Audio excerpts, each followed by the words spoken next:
Hello दोस्तों, आप सभी का हमारे यूट्यूब चैनल में स्वागत है। मैं क्लास 10th का 27 फरवरी को होने वाले एग्जाम में उसके लिए कुछ इम्पोर्टेंट क्वेश्चन लेके आए हैं जो आप लोग के लिए हेल्पफुल होंगे एग्जाम में। तो कुछ क्वेश्चन उसमें से मैच जरूर करेंगे और कुछ क्वेश्चन उसी टाइप में आएंगे। मैं ये नहीं कह सकता कि पूरे क्वेश्चन सेम मिलेंगे, लेकिन टाइप उसी के होंगे। इसलिए वीडियो को पूरा देखिएगा, चैनल को सब्सक्राइब कीजिएगा, वीडियो को लाइक भी कीजिएगा, शेयर भी कीजिएगा। तो ये क्वेश्चन देखिएगा, इसमें बोला गया है कि 14 सेंटीमीटर भुजा के ठोस लकड़ी के घन को छिलकर एक महत्तम गोला बनाया जाता है। छिली हुई लकड़ी का आयतन ज्ञात कीजिए। देखो जैसे क्या है, ये एक घन है,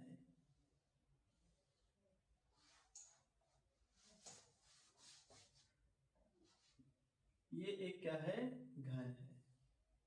अब इस घन से क्या बनाया जाता है, एक गोला बनाया जाता है। इसको छील करके क्या बनाया जाता है, गोला बनाया जाता है। तो छिली हुई लकड़ी का आयतन पूछा है। देखो ये कुछ इस तरह से ऐसे गोला बनाया जाएगा ना। तो यहाँ पे देखो ये बॉर्डर से इतने इतने सब कट जा रहा है, निकल जा रहा है, यही पार्ट हमें छिल करके बाहर निकालना है, उसको गोल बनाना है। ठीक, तो हम क्या करेंगे, इसका अगर हमें निकालना है आयतन छिली हुई लकड़ी का, इस पूरे घन में से अगर हम गोले को घटा दें तो बताओ, यानी ये पूरा घन है, अब पूरे घन में से हमने क्या किया, इस गोले को हटा दिया। देख लो ना, ऐसा ऐसे था ना, ये है ऐसे। तो इस घन में से यदि हम इस गोले को क्या कर दें, हटा दे, देखो गोले को माइनस कर दे रहे हैं, तो यही देखो हमारा छिली हुई लकड़ी का आयतन बच रहा है ना। यही इतनी इतने ही पार्ट हमारे छिले जाएंगे नहीं, यानी घन के आयतन में से गोले का आयतन क्या कर देंगे, हम माइनस कर देंगे। तो देखते हैं, देखिएगा क्या लिखेंगे, माना घन की भुजा, माना घन की भुजा, ये बराबर कितनी हो जाएगी, घन की भुजा मान लो ए है, और ए बराबर क्या हो जाएगा, 14 सेंटीमीटर। अब देखो अगर गोले का व्यास की बात करें, गोले का जो व्यास होगा वो घन की भुजा के क्या होगा, बराबर होगा। जो गोले का व्यास होगा वो घन की भुजा के क्या होगा, बराबर होगा। यानी कि गोले का व्यास बराबर,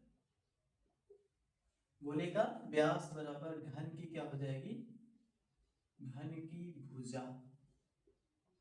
अब व्यास का फार्मूला पता है, 2r होता है। तो घन की भुजा कितनी है, 14। r इक्वल क्या निकल कर आ जाएगा, 7 सेंटीमीटर। ये किसका माना जाएगा, r का माना जाएगा। अब क्या करना है, हमें छिली हुई लकड़ी का आयतन निकालना है। तो लिखेंगे हम छिली हुई लकड़ी का आयतन बराबर, क्या लिखेंगे हम, घन का आयतन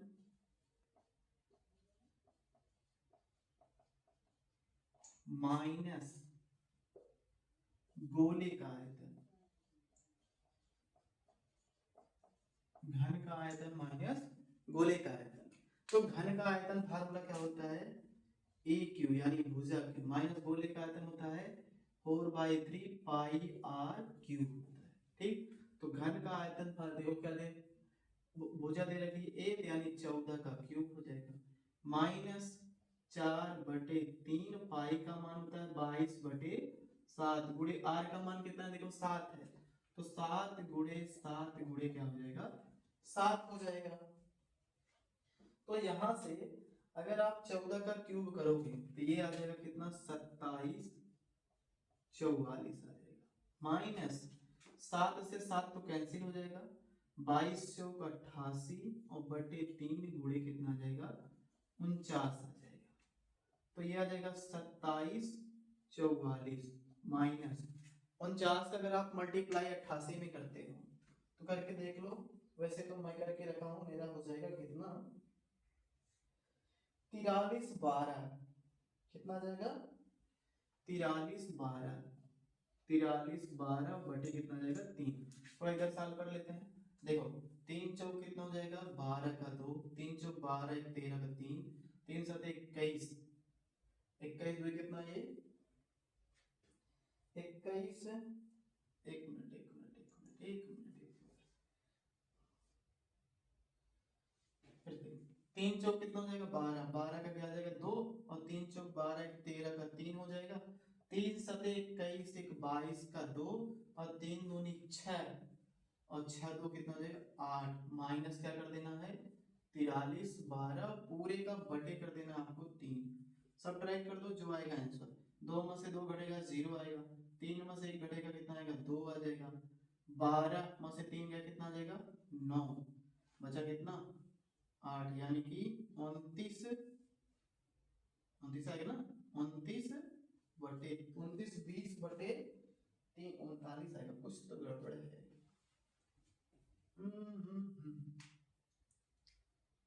43 12 27 44, 43 12 27 44 सही है।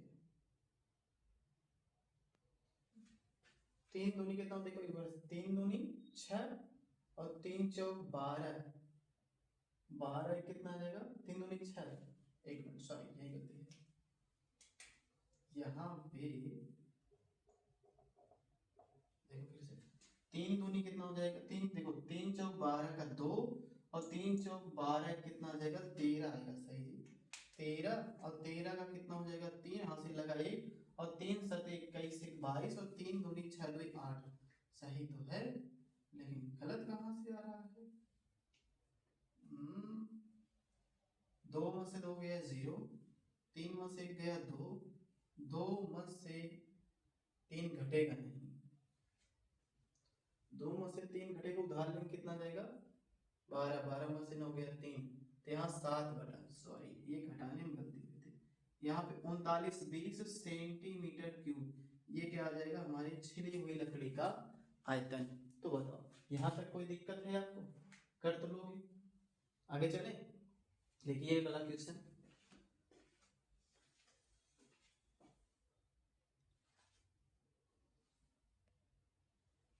अगला क्वेश्चन है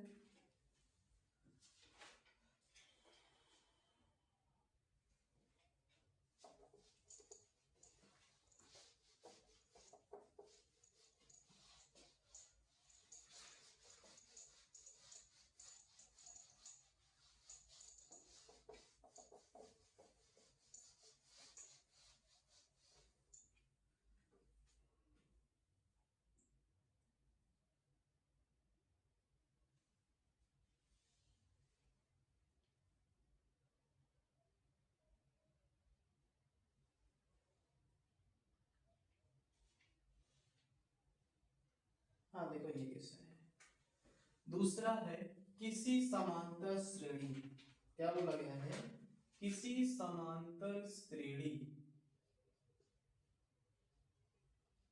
समांतर श्रेणी का प्रथम पद 5 है,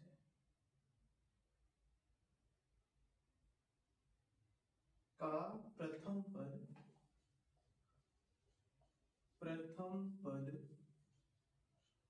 5 है, अंतिम पद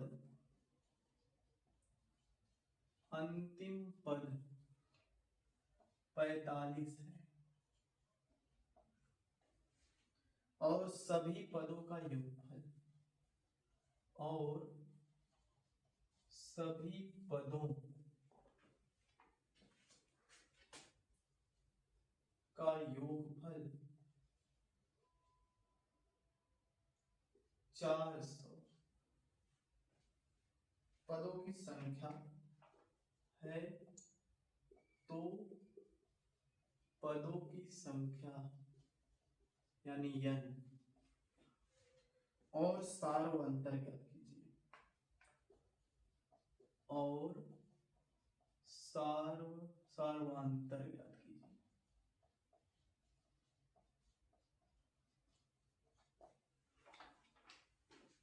अब ये देखो बोल रखा है, कह रहा है कि किसी समांतर श्रेणी का प्रथम पद क्या है 5 है, किसी समांतर श्रेणी का प्रथम पद 5 है, अंतिम पद 45 है, और सभी पदों का जो योग है योगफल है वो 400 है। तो देखो डिनोट कैसे करते हैं इसमें, ये चीजें ध्यान दो। तो यहां से अगर हम देखें तो समांतर श्रेणी का प्रथम पद बोले तो क्या हो जाएगा, प्रथम पद यानी ए बराबर क्या हो जाएगा 5। अंतिम पद का मतलब होता है एल बराबर कितना हो जाएगा 45। और सभी पदों का मतलब यस एन, ये दे रखा है कितना 400। पूछ रखा है पदों की संख्या यानी n और सार्वंतर यानी d बराबर, ये चीजें पूछ रखी है। तो देखो क्या करेंगे, हमें यल पता है, एक फार्मूला हमको पता होता है क्या, S n equal n/2 into a plus l. यहाँ पे वैल्यू रख दो, अगर आप वैल्यू रखोगे एस एन के स्थान पे 400 आ जाएगा, इक्वल n/2 अपॉन ए इंटू ए का मान कितना है 5 और प्लस कितना हो जाएगा 45। तो 400 बराबर n/2, 45 5 50, 2 आ जाएगा 25। तो 400 बराबर n गुणे 25। तो 25 का भाग करोगे 16, 400 में 16 यानी n बराबर कितना आ जाएगा 16। अब हमसे पूछ रखा है क्या, सार्वंतर क्या कीजिए, यल दे रखा दोनों, यही फार्मूला लगा सकते हो, यल लगा लो। एल का फार्मूला ही पता होता है a plus n minus 1 into D.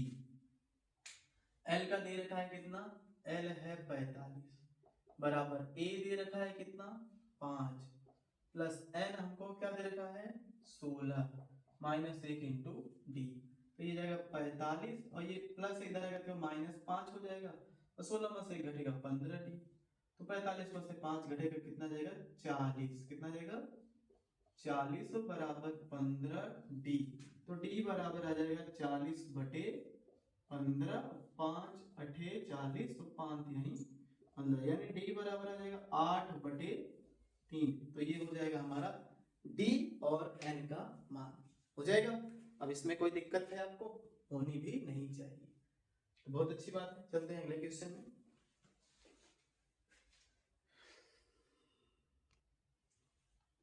ये बोल रखा है इसमें 14 सेंटीमीटर त्रिज्या वाले एक त्रिज्य खंड का क्षेत्रफल ज्ञात कीजिए, इसका कोण 30 अंश है। देखो क्या क्या दे रखा है इसमें, साल में अगर आप देखो तो जो दिया है वो देख लो, त्रिज्या यानी त्रिज्या r और कोण थीटा, ये दोनों मान आप जरा ध्यान से देखो तो दे रहे हैं, दिए हैं कि नहीं, क्या दे रखा है, ये दे रखा है r का मान 14 सेंटीमीटर और कोण यानी 30 डिग्री दे रखा है ना।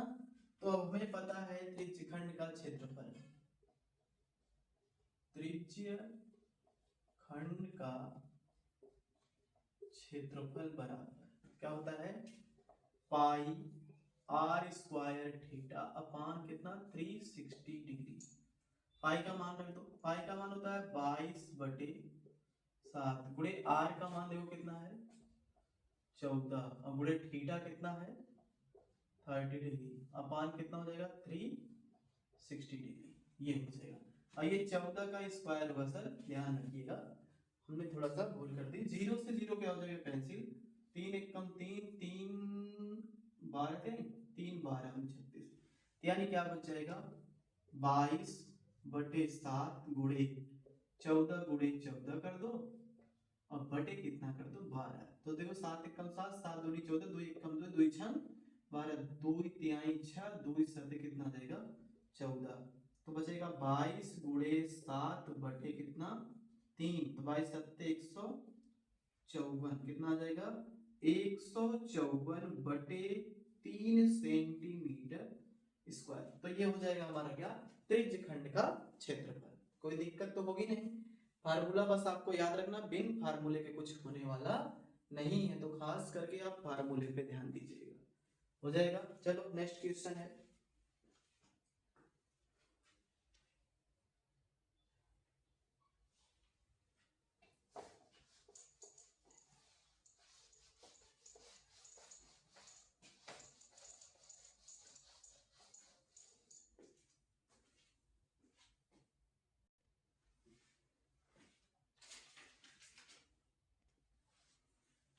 बोला गया है एक थैले में 3 लाल और क्या है 5 काली गेंद है, इस थैले में से एक गेंद यादृच्छा निकाली जाती है, इसकी क्या प्रायिकता होगी कि वह गेंद क्या है, लाल है, दूसरा क्या है, काली है। तो देखो पहले कुल गेंद देखो,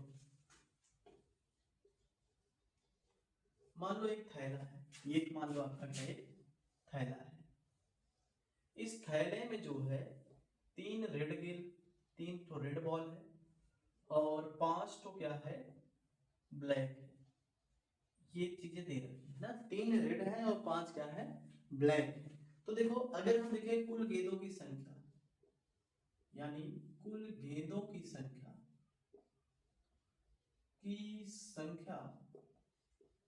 ये बराबर कितना हो जाएगी, 3 + 5 बराबर 8 हो जाएंगे ना।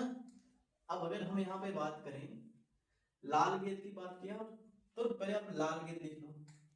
लाल गेंद के अनुकूल, लाल गेंद के, इसी तरह से आप लिखोगे पूरा नंबर आपको मिल जाएगा। लाल गेंद के अनुकूल परिणामों की संख्या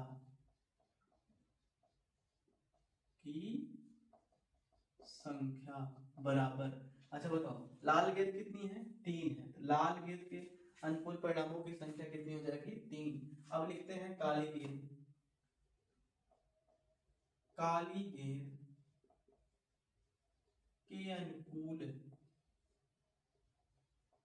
परिणामों की संख्या, काली गेंद कितनी है, 5 है। तो पहले बोल रखा है क्या, वह गेंद क्या है, लाल है। पहला क्वेश्चन बोला गया है लाल गेंद की प्रायिकता, लाल गेंद की प्रायिकता। अब लाल गेंद की प्रायिकता क्या होगी, देखो ई के अनुकूल, लाल गेंद के अनुकूल परिणामों की संख्या कितनी है, 3, और कुल परिणामों की संख्या कितनी है, 8। तो 3 बटे कितना आ जाएगा, 8 पहला हो जाएगा। यानी हमें देखो लाल गेंद को, तो लाल गेंद के अनुकूल परिणामों की संख्या 3 और कुल कितनी गेंद है, 8। तो 3 बटे कितना हो जाएगा, 8। इसी प्रकार दूसरा देखते हैं, दूसरा बोल रखा है क्या, काली गेंद की प्रायिकता, काली गेंद की प्रायिकता। अब तो समझ ही गए होंगे। अब काली गेंद कितनी है, काली गेंद के अनुकूल परिणामों की संख्या 5 और कुल परिणाम कितने बन रहे हैं, 8। तो ये हो जाएगा हमारा क्या, करेक्ट आंसर हो जाएगा, कोई दिक्कत नहीं है ना। चलें अगले क्वेश्चन पे। ठीक,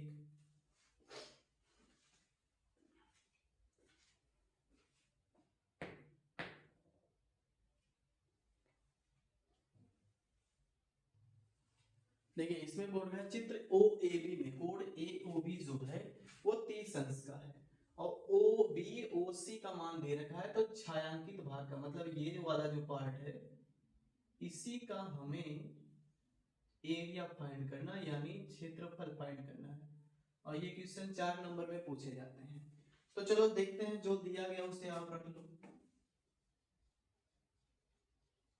दे क्या रखा है, दे रखा है कि एंगल ए ओ बी क्या है, ए ओ बी बराबर 30 अंश, ओ बी बराबर 14 सेंटीमीटर, यानी बड़ी वाली त्रिज्या, ओ सी बराबर 7 सेंटीमीटर। ये छायांकित भाग का क्षेत्रफल पूछ रखा है, छायांकित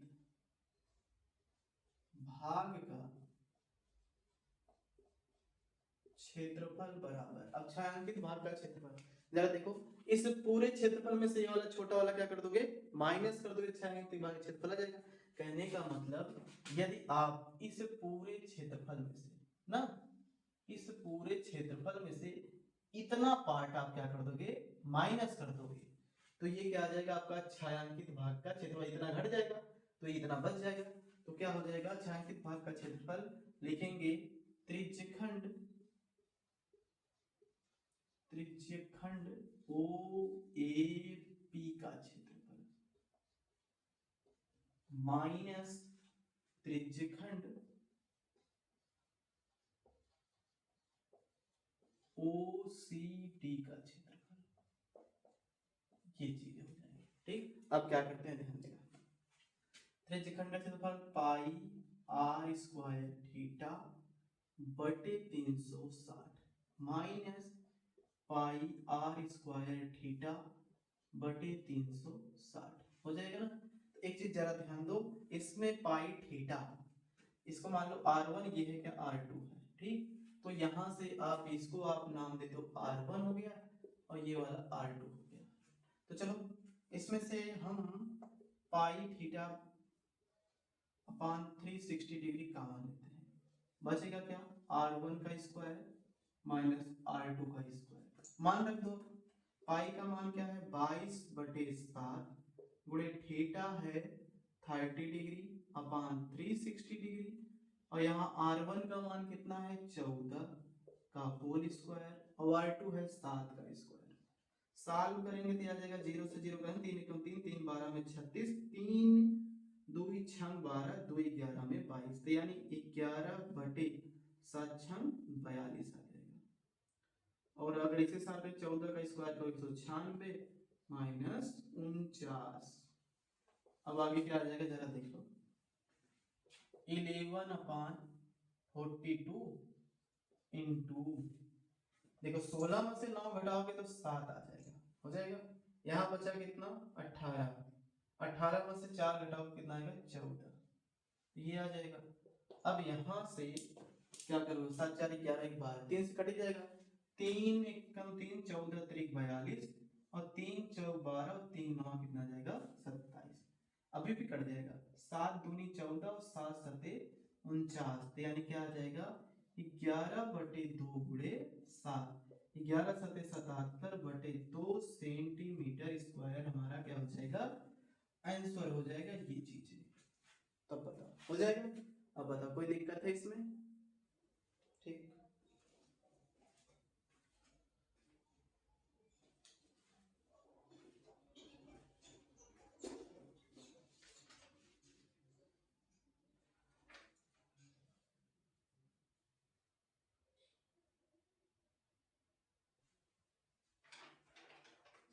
चलो अगला क्वेश्चन है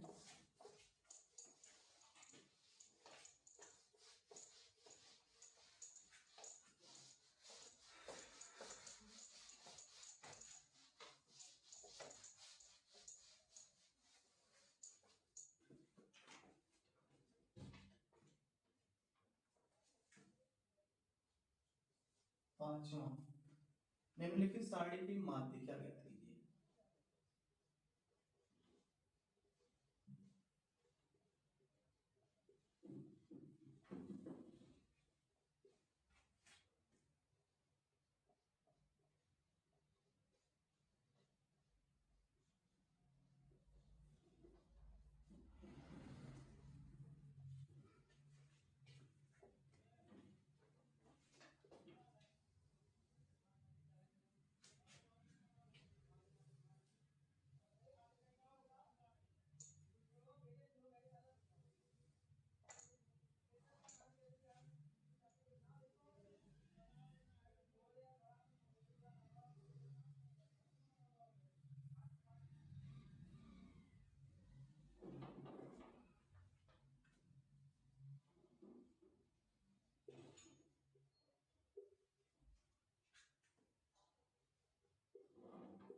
अब हमें इसका क्या ज्ञात करना है, ये क्वेश्चन आप देखिएगा, क्या लगा है निम्नलिखित सारणी की माध्यिका ज्ञात कीजिए।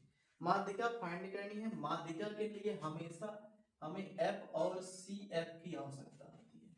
किसकी आवश्यकता होती है सी एफ की। सी एफ कैसे निकालते हैं ध्यान देना, ये 5 है तो 5 को 5 ही रहने देना है, 5 में 8 जोड़ दो 8 5 कितना आ जाएगा 13, अगर 13 में 20 जोड़ोगे तो कितना आ जाएगा 33 आ जाएगा, कितना आ जाएगा 33, और 33 में अगर आप 15 जोड़ोगे कितना है 5 3 8 और कितना हो जाएगा 3 1 4 यानी 48 आ जाएगा।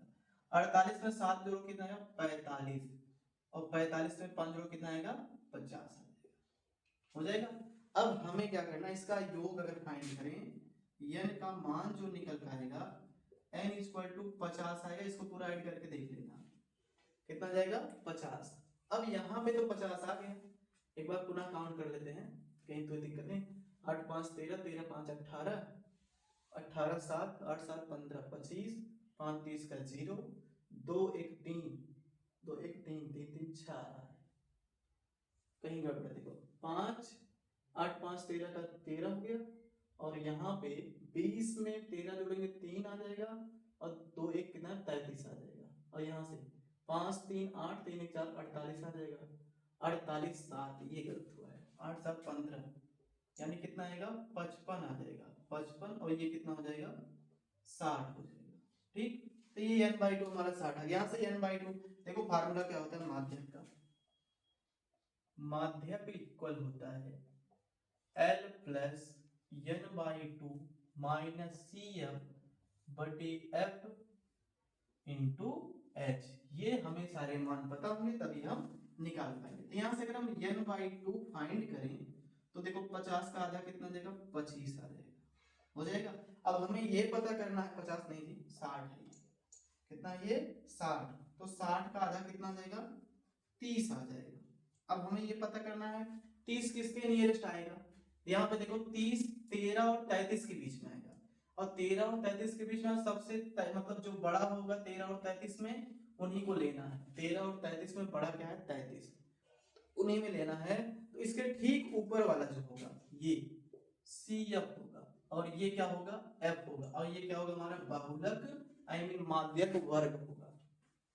तो यहां से अगर हम CF देखें, CF बराबर कितना हो जाएगा 13, F बराबर कितना हो जाएगा कितना कितना 20। तो माध्यक वर्ग जो निकल आएगा, माध्यक वर्ग वो कहां से कहां तक 20 से 30 तक, यानी निचली सीमा हमें यल बताती है। जो निचली सीमा है वो यल है यानी 20 और ये जो है 30 में से 20 घटा दोगे तो h बराबर कितना आ जाएगा 10 हो जाएगा। यहाँ तक कोई दिक्कत नहीं, बस मान को रख दो आंसर आ जाएगा। चलो l का मान कितना है देखो 20, तो 20 और प्लस l का मान 20 ही है ना 20 से 30, उसके बाद n/2 कितना है 30 है, माइनस CF कितना है 13 है और F कितना है 20 है इंटू H कितना है 10 है, यही है ना 10 ना। तो 10 1 जा देखो 10 1 जा 10, 10 2 जा कितना हो जाएगा 20, तो ये आ जाएगा 20 और प्लस 13 में 30 में से 13 घटाओ कितना आएगा देखो 17 आएगा, 10 में से 3 गया 7, 2 में से गया 1 ना 17/2 आ जाएगा। भाग कर दो ये आ जाएगा 20 और प्लस 2 सते 14, 2 8 16, 2 8 16 और फिर 2 8 16 भी बचा कितना 2 बचे 10, यानी आ जाएगा कितना, इसको ऐड करोगे ये आ जाएगा 28.5, ये हमारा क्या हो जाएगा माध्यक आ जाएगा। अब बताओ कोई दिक्कत है इसमें नहीं ना, चलो बहुत अच्छी बात है। अगला क्वेश्चन चलते हैं फिर।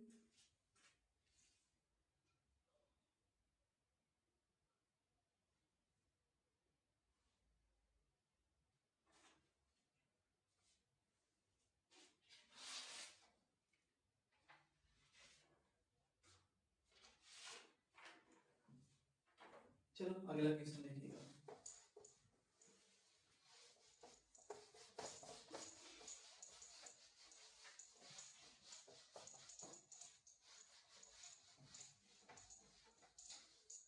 जो लोग नए हैं चैनल को सब्सक्राइब कर देंगे और वीडियो को लाइक जरूर कर देंगे, ध्यान से बाकी क्वेश्चन पे ध्यान रखेंगे।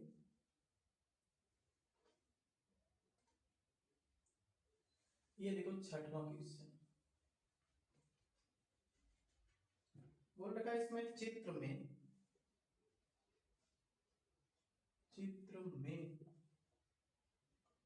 यदि LM समांतर है CB और LN समांतर है सी डी के हो तो सिद्ध कीजिए कि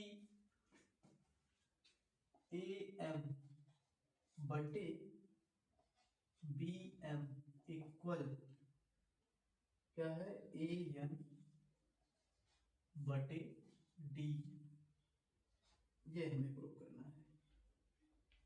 तो अब फिगर देखो कुछ इस प्रकार से है।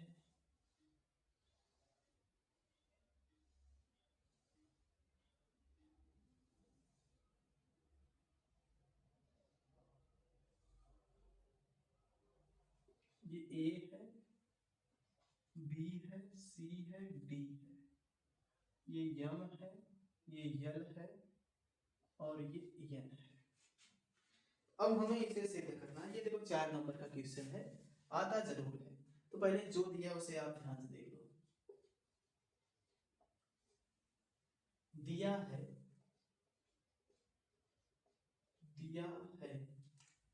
दिया क्या है, एल एम समांतर है सी डी के, एल एन समांतर है सी डी के। ठीक, अब सिद्ध क्या करना है, इसमें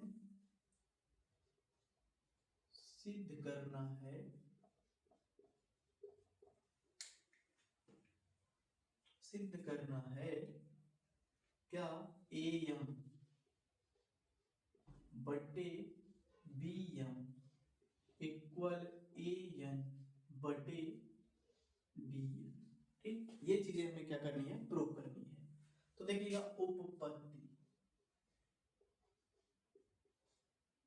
उपपत्ति क्या हो जाएगी, आप पहले देख लो किसमें, एल एम समांतर किसके है, सी बी के। अब जरा वही अलग एल एम समांतर से वही अलग ट्रायंगल ले लो। वो ट्रायंगल कुछ इस प्रकार से है और ये ए है और ये बी है, ये सी है ना। तो ये कुछ इस तरह से बना हुआ है और ये क्या चीजें हैं, ये यम है और ये क्या है, एल है। अब एक प्रमेय आपने पढ़ी है, थेल्स प्रमेय, प्रमेय 1 ना। यदि ये वाली भुजा इसके समांतर है तो इसके अनुपात जो क्या होते हैं, दोनों समान होते हैं। यानी क्या हो जाएगा तब, ए एम बटे B M equal A L बटे क्या हो जाएगा, एल सी। और ये कहां से आया, थेल्स प्रमेय से, ठीक। इसको इक्वेशन आप फर्स्ट मान। उसी प्रकार जब क्या हो, एल एन समांतर सी डी के। अब एल एन समांतर सी डी के देखो, अब तब क्या होगा, जब एल एन समांतर होगा सी डी के तो ये हो जाएगा क्या, ए डी, ये डी हो जाएगा, ये एन हो जाएगा और ये क्या हो जाएगा, यल हो जाएगा। तो यहाँ पे देखो जब इसके समांतर होगा, अब ये वाला इसके समांतर है, यानी क्या लिखोगे अब आप, ए एन बटे डी एन बराबर ए एल बटे एल सी। इसे आप इक्वेशन क्या मानेंगे, सेकंड। ये भी कहां से आया, थेल्स प्रमेय से। अब क्या करोगे आप, समीकरण 1 और 2 में अगर देखते हो तो सबका राइट दोनों का क्या है, सेम है। तो क्या लिखेंगे, समीकरण 1 व 2 से अगर आप देखो तो यहां से क्या हो जाएगा, ए एम बटे बी एम इक्वल हो जाएगा ए एन बटे क्या आ जाएगा, डी एन। यही चीजें हमें क्या करनी थी, प्रूव करनी थी। तो हो जाएगा हेंस प्रूव। अब ये 4 नंबर का समझौते का है, कर लोगे, बहुत अच्छे।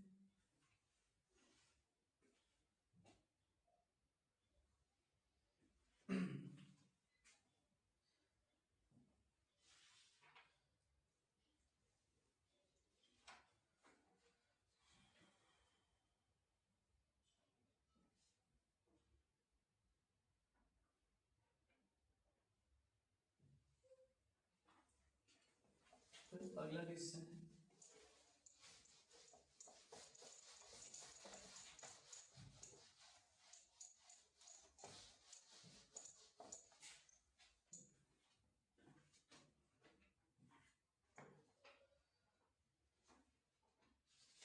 इसमें बोल रखा है कि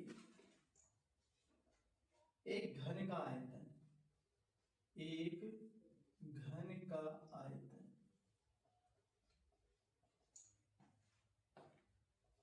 1331 सेंटीमीटर क्यूब है ना।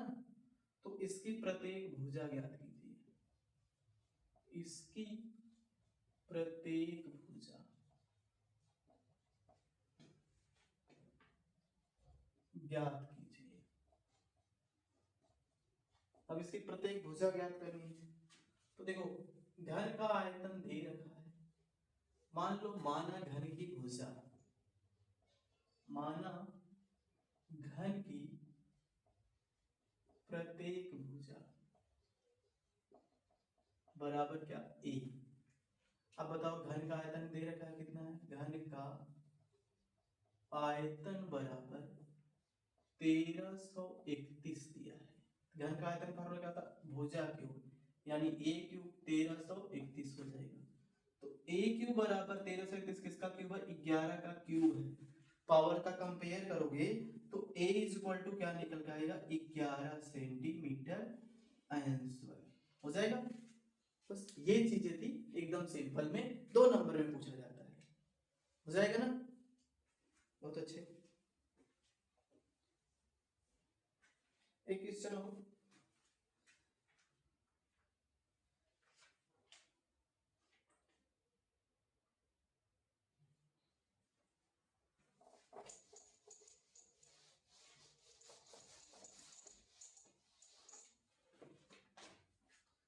कह रहा है कि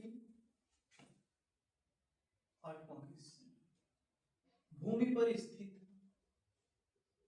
भूमि पर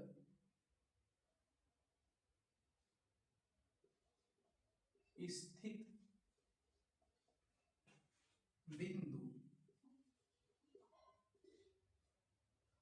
x से ऊर्ध्वाधर,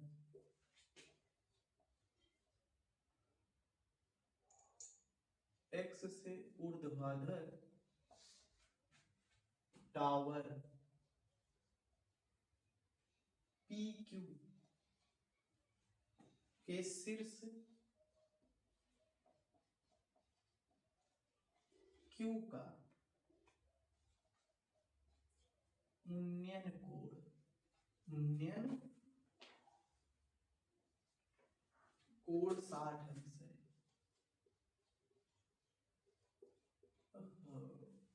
उन्नयन कोण 60 अंश है। एक मिनट सर।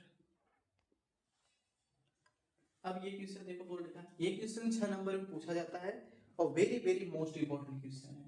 कह रहा है भूमि पर स्थित बिंदु x से ऊर्ध्वाधर टावर PQ के शीर्ष Q का उन्नयन कोण कितना है, 60 अंश है। कहने का मतलब इसका ये है, एक यहाँ पे एक बिंदु यहाँ पे x है, x से एक क्या है PQ ऊंचाई पर ना, यहाँ पे एक बिंदु क्या है P, ये ऊर्ध्वाधर मतलब कुछ ऐसा है, यहाँ पे ये क्या है Q से जो x का उन्नयन कोण बन रहा है वो कितना है, 60 अंश है, ये बोल रहा है। ठीक, बोल रहा है भूमि पर स्थित बिंदु x से ऊर्ध्वाधर टावर PQ के शीर्ष के Q का उन्नयन कोण कितना है, 60 अंश है। बिंदु x से 40 मीटर ऊंचाई पर, बिंदु x से 40 मीटर, ये क्या है 40 मीटर ऊंचाई पर एक बिंदु क्या है y से Q का उन्नयन कोण, से Q का उन्नयन कोण कितना बन रहा है, 45 अंश। ये चीज तो बोल रखा है टावर PQ की ऊंचाई तथा PX से दूरी ज्ञात कीजिए। इसको हम नाम देते हैं R, ये टोटल ऊंचाई हमें फाइंड करनी है। इसको हम क्या, ये 40 है, ये भी कितना है 40, इसको क्या मान लेते हैं h मान लेते हैं। अगर ये h है तो ये वाला जो होगा हमारा 40 माइनस h हो जाएगा। ठीक, अब देखो सॉल्व करते हैं इसको, फिगर तो समझ में आ ही गया होगा, नहीं आया तो बताइएगा। देखो मान लेना, माना PQ की ऊंचाई, माना PQ की ऊंचाई h है, ऊंचाई h है तथा पी एक्स ज्ञात कीजिए तथा पी एक्स बराबर एक्स है, ये चीजें हमने मान ली। तो पहले आप ट्रायंगल ले लो, ट्रायंगल त्रिभुज क्यू आर वाई में, अब एक चीज अगर इसमें ध्यान से देखो तो क्यू आर का जो मान है वो 40 माइनस एच है, ठीक, और यहां से इसको हमने x मान रखा, क्या मान रखा है x, तो ये भी क्या होगा x।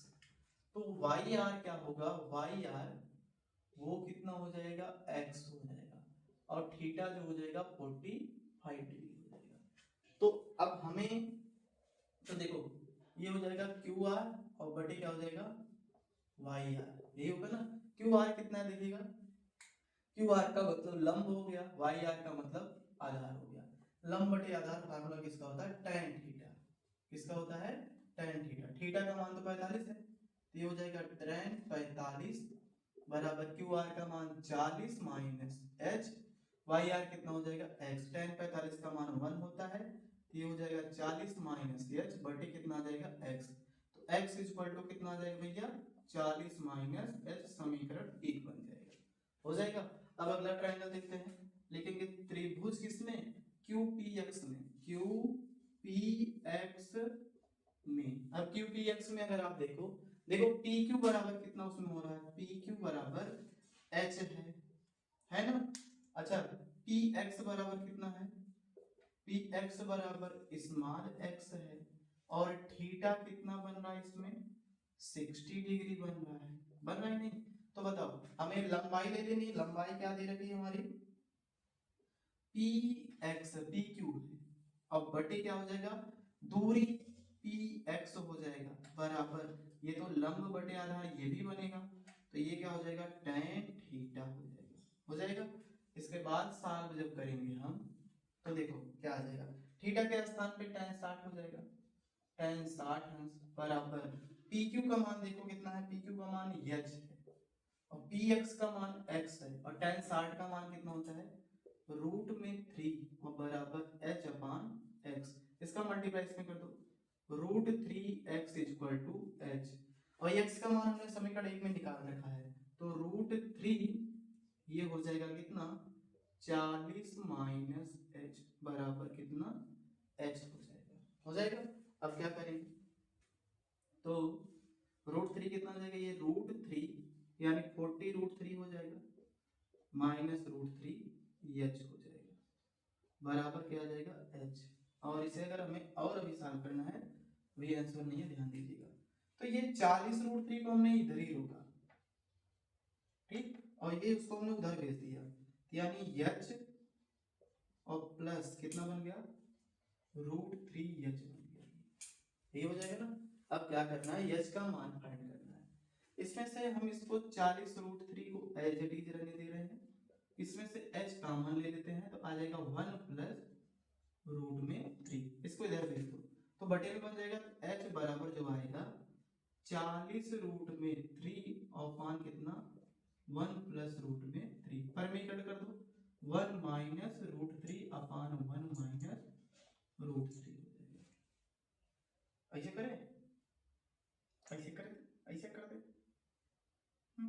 माइनस में आएगा, चलो कैंसिल भी हो जाएगा, चलो देखते हैं h is equal to 40 root 3 का मल्टीप्लाई 1 करोगे 40 रूट में 3 आ जाएगा, माइनस अब इधर देखो 40 रूट 3 का मल्टीप्लाई जब आप 1 में करोगे तो कितना आ जाएगा 4 3 12 यानी 120, ये है ना 120 और बटे ये 1 माइनस 3 आ जाएगा, यहाँ थोड़ा सा और देख लो तो इक्वल, तो यहाँ से h का जो मान आएगा h इक्वल देखो 40, इसमें से एक काम करो माइनस कॉमन ले लो, माइनस 40 कॉमन ले लो, माइनस 40 कॉमन लिया जब हमने, चलो इधर ऐसे छोड़ो इसको, ये थोड़ा सा स्पेस कर लो, ये हो गया h इक्वल टू ये, इसमें से हमने माइनस 40 लिया कॉमन तो कितना आ जाएगा देखो 4 3 12 और प्लस प्लस होगा माइनस होगा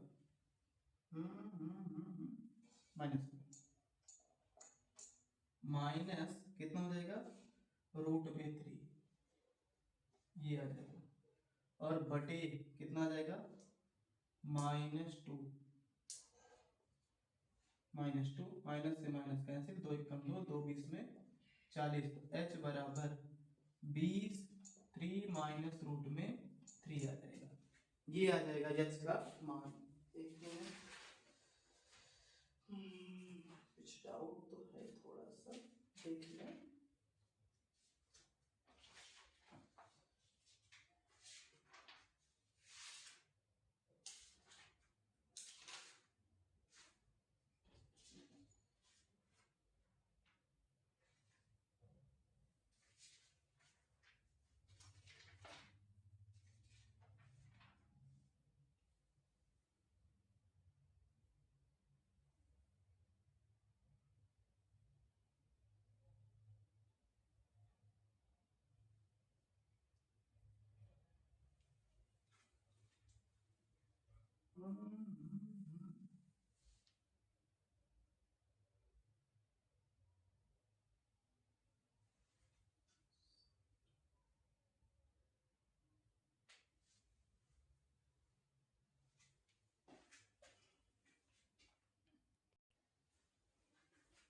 थोड़ा सा देखिएगा, इस क्वेश्चन में थोड़ा सा मिस्टेक है, थोड़ा सा। ये जो 40 माइनस एच है, ये एच माइनस 40 होगा। क्यों? क्योंकि बड़े में से छोटा को घटाएंगे, यानी एच माइनस 40 होगा ना। तो यहाँ पे एच माइनस 40 होगा, तो जहां हमने 40 माइनस एच रखा है वहां पे आ जाएगा क्या,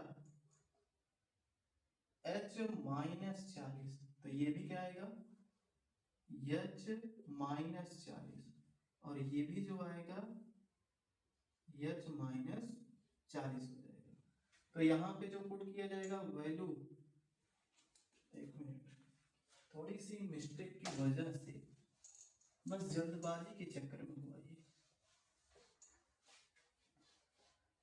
अब देखो यहाँ जहाँ यक्स है वहां पे आप क्या रख दोगे, √3 इंटू एच माइनस 40 और बराबर एच हो जाएगा। तो √3 एच आ जाएगा ये, और माइनस 40 और इक्वल टू एच आ जाएगा, यही आएगा ना। यानी 40 √3 आएगा, 40 रूट में 3 इक्वल टू एच हो जाएगा। तो √3h इधर लेके आ जाओ, और ये माइनस एच उधर चला जाएगा, प्लस हो जाएगा 40 रूट में 3। अब देखो इतना हो जाएगा। इसके बाद क्या करते हैं, एच इसमें से कॉमन ले लोगे तो कितना आ जाएगा, √3 माइनस 1 और इक्वल टू हो जाएगा कितना, 40 रूट में 3 हो जाएगा। एच का मान निकालोगे तो 40 √3 और बटे कितना जाएगा, √3 माइनस 1। इसका प्रमेयकरण कर दो, √3 प्लस 1 अपान √3 प्लस 1। तो ये आ जाएगा कितना, h इक्वल टू 4 3 12 यानी 120 और प्लस 40 रूट में 3 और बटे 3 माइनस 1 आ जाएगा। ठीक, तो यहां से जो h का मान आएगा, h इक्वल टू, ये हो जाएगा 40 कॉमन ले रहे इसमें से, हाँ 40 कॉमन ले लो, तो आ जाएगा कितना, 3 और प्लस रूट में 3 आ जाएगा। अब बटे कितना आ जाएगा, 2 2 एक कम 2 2 20 में 40, तो h बराबर आ जाएगा 23 प्लस रूट में 3 अपान में कितना, इतना आंसर आ जाएगा, h का मान आ जाएगा। कहने का मतलब जो h आएगा, कहाँ लिखे, चलो यही लिख देते हैं, थोड़ा सा इधर इरेज कर देते हैं ये ना, ये चीजें जो h का मान आएगा वो आ जाएगा कितना, 20 3 प्लस रूट में 3। अब एक चीज आप खुद कर लेना, ये जो h का मान आया है ले जाके समीकरण 1 में रख दोगे, वो क्या आ जाएगा, x का मान आ जाएगा। ठीक, कर लेना, थोड़ी सी मिस्टेक हो गई उसके लिए सॉरी, क्षमा चाहते हैं। बाकी अगले वीडियो में आपको इससे भी जो क्वेश्चन बचे हैं वो भी बताए जाएंगे। जो लोग नए हैं चैनल को सब्सक्राइब जरूर कीजिएगा और वीडियो को लाइक कीजिएगा। धन्यवाद, मिलते हैं नेक्स्ट वीडियो में।